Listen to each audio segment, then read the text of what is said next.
This story has been recorded at an Addictive Eaters Anonymous meeting in New Zealand. You can email us at contact@aeanz.org. We're on the first Friday of the month, so it is a speakers meeting, and tonight the speaker is Sandra.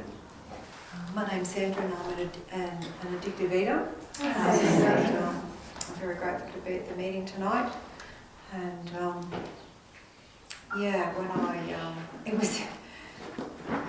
food has always been the most important thing in my life, from right back from when I was a child. Nothing else mattered but food. Any event that I went to, anything around the house, camping holidays, we were very much into camping and fishing, and food was always a priority. And I never understood why. I couldn't understand why, but it just was. And as I've come to understand that it's a disease and I'm addicted to food, but when you're young, you just don't have any idea of what's going on. And I felt very isolated, I felt very alone, but I also felt very angry because I just had no idea how to mix with other children, how to just be a little kid running around, because I was so self-absorbed, or actually I was so self-conscious and so ashamed of the way I ate. People laughed at me about the way I ate. I remember we were babysat. I know I was older, I was in my probably early teens at that time, and one of the older teenagers was looking after us, and I kept wanting to go back and get more and more and more, and she just laughed at me and said, "Oh my gosh, like, no wonder you're so fat, you just don't stop eating, Sandra. What's wrong with you?" And I honestly had to realise that I had no idea what was wrong with me. I just couldn't stop. And I went on my first diet when I was about 16, a real diet, a proper diet, which was pills, and quite a strict diet really, and I did lose a lot of weight, but I never felt better, because I always believed that to be a girl or to be a woman, you needed to be thin, and the boys only like thin people, and that's what I wanted. I was very jealous of my sister, who was able to maintain her weight. She's very tall and quite slim, and she's only 12 months younger than me, and I was so jealous. I was so bitterly jealous of her and everybody else who were able to be thin. And so I went on my first diet and lost a lot of weight and went mad. I met my boyfriend at that time, my husband-to-be, around. I was on that diet and I lost a lot of weight, and it was for about two years I was able to keep the weight off, and I met him.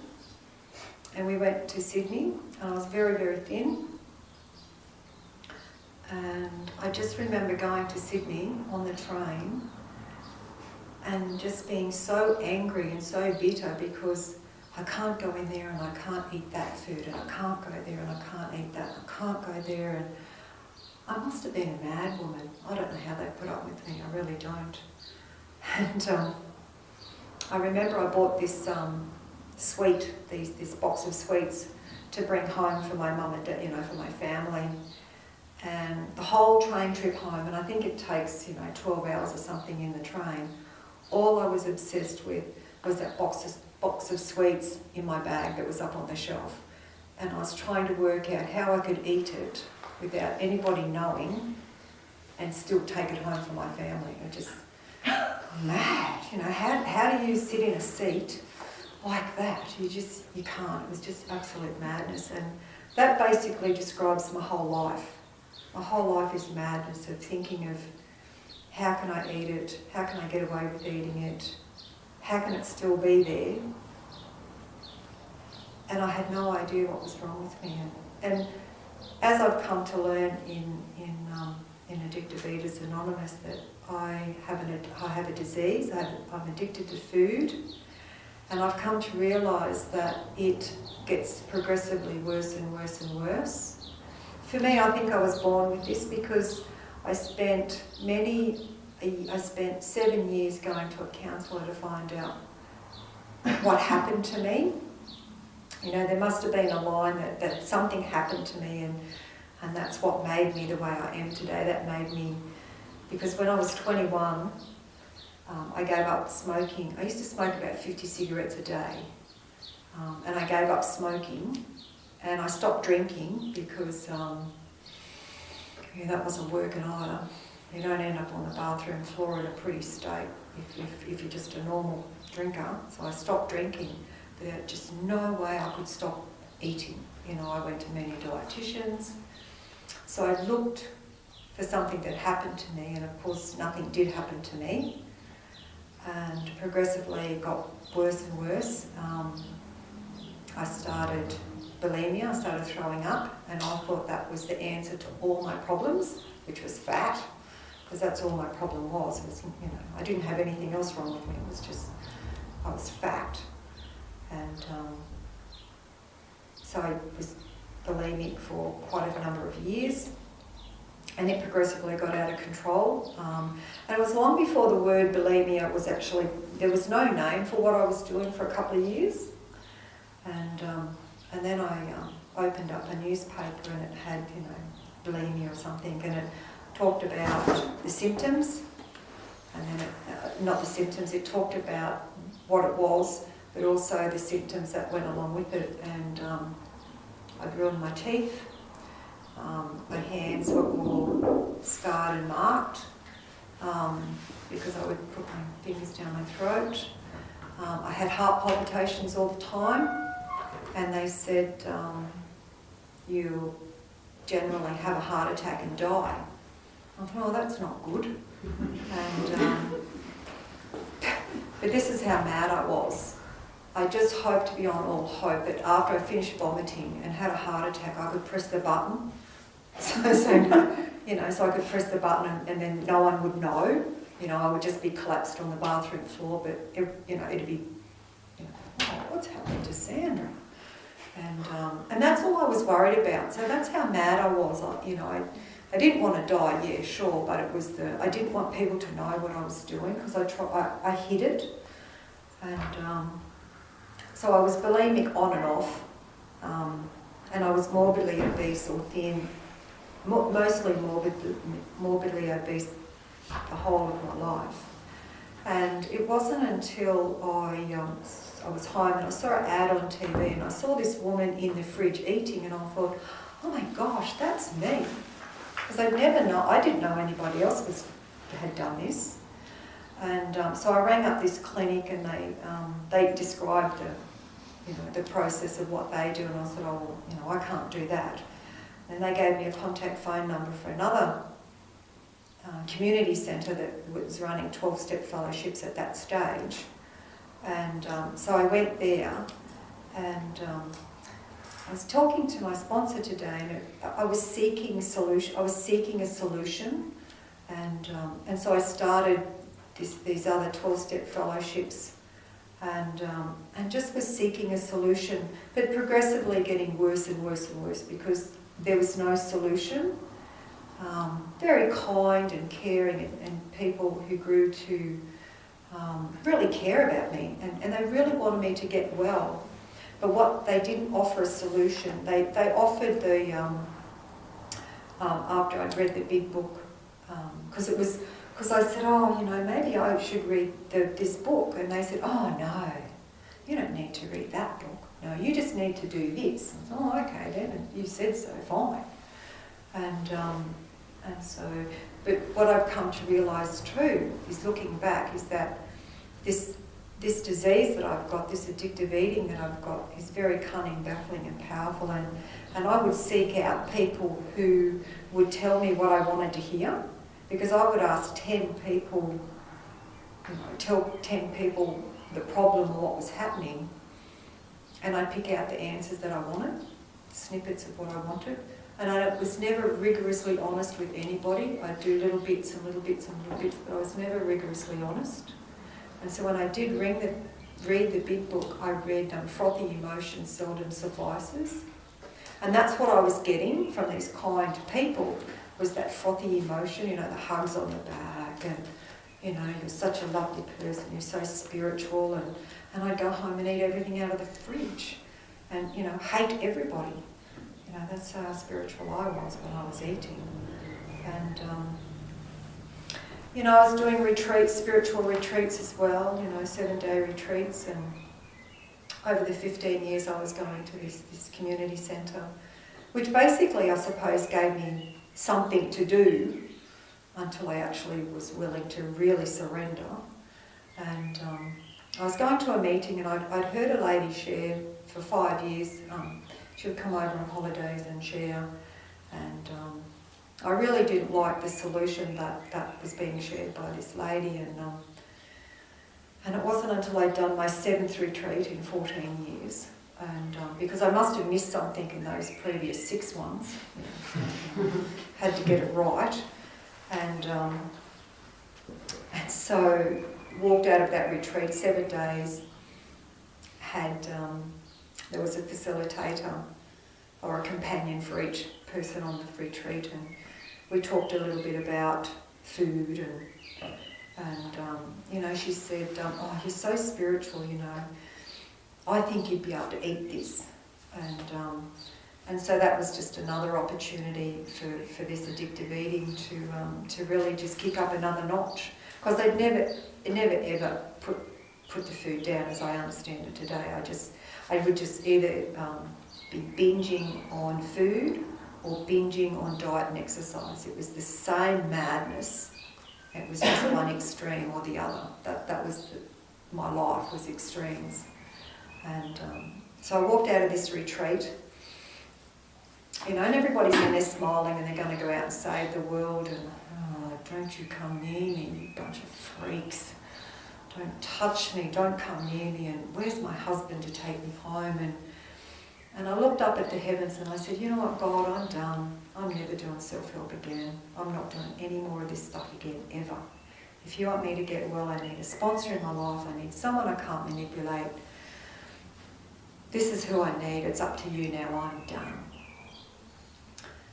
And I truly believed it. And as I said, at that point, I'd never read the big book. But when I did read it and read that he'd gone to the barn to die, that's what I'd done. Even though my barn was, home at the house and husband and a couple of kids and work and, life, but it was the barn. I was just going to go home and eat myself to death, whether that be tomorrow or next Friday or next year, whenever. I was done. I wasn't ever going to try and control it again. But I still kept going to this particular 12-step meeting that I'd heard the solution I was desperate for at that point. And 4 months later, that lady walked into a meeting. And I was sitting in the meeting, and this lady walked in and sat opposite me, and the thought crossed my mind. It said, okay, you either ask for help or you never complain again, ever. You just never ever complain again, because there's what you've asked for. And I must have shared something in that meeting, because we'd never actually spoken to one another those couple of times we'd met over the years. And I must have said something that sounded like surrender. And she put a hand on my shoulder and said, I'm staying at such and such a motel if you want to talk to me. And for that week, from Friday to Friday, my disease, or this addiction, this disease of addiction, screamed at me and said, don't go near her. She's going to tell you to leave your husband, your children, the job, and your country. And but regardless of what it said, what my disease was screaming at me every waking moment of that week, I prayed beyond all prayer. I went to the meeting early, I opened up, and I just hoped beyond all hope that she would come. And she did. And I just said, the only reason I didn't ring you this week is because I couldn't remember what you said. And so she wrote it down. And again, that was the spiritual tools laid at my feet. And I picked it up and I made several phone calls to get a direct line, and spoke with this lady and asked her would she help me, and she 12-stepped me in the next day or so on holidays, and so she gave time to me on her holidays to show me, or to give me a solution for this addictive eating that I had. And there was something in the big book that she read, and the penny dropped, and I just knew that this was the solution for me. I've never read it again. I think it was made up. But I've never been able to find that paragraph or that section that was read again, because I never found it again. And that's when I was given the solution for addictive eating, this madness in my head. Because what drove me to madness wasn't what drove me to surrender wasn't my physical body. It was my mind, this disease in my head. It was, will I, won't I, can I, can't I? How come they can and I can't? It's not fair. And that's what drove me to that's what drove me to surrender and desperation, because I didn't want to wake up tomorrow like I had woken up today.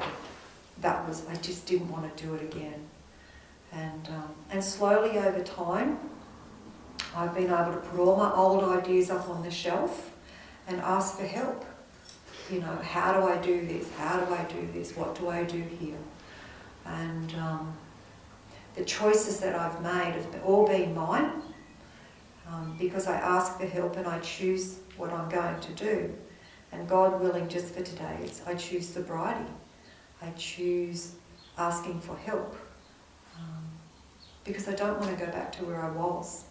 And you know, where I was morbidly obese, lying on the lounge, angry, bitter, nasty, vicious, selfish, self-centered, poor me, feeling sorry for myself, you know, clinically depressed, all of those things I used to be. And today I'm not. You know, today is a great day. If I haven't had to pick up the first one, which for me is, you know, I haven't had to eat, drink or take a pill, and I get on with my life, I do the suggested things that were suggested on that day, quietly go about my business, I've been able to become the wife I've always wanted to be, the mother I've always wanted to be, and the human being I always wanted to be. Because when I did my 5th step, I was freed. I walked in with all this stuff on this piece of paper in my book, and there was a couple of things I was never going to share, ever. And I shared those because, right, that's first. They're the first things I'm going to share. And that's what I did. And when I walked out of that house in the afternoon, it was cold and crisp and it burnt my throat terribly. But it was the first day I felt like a human being in the world. Because I never felt like a human being prior to that day. And I was 45 years old. So I've been given a solution here in Addictive Eaters Anonymous.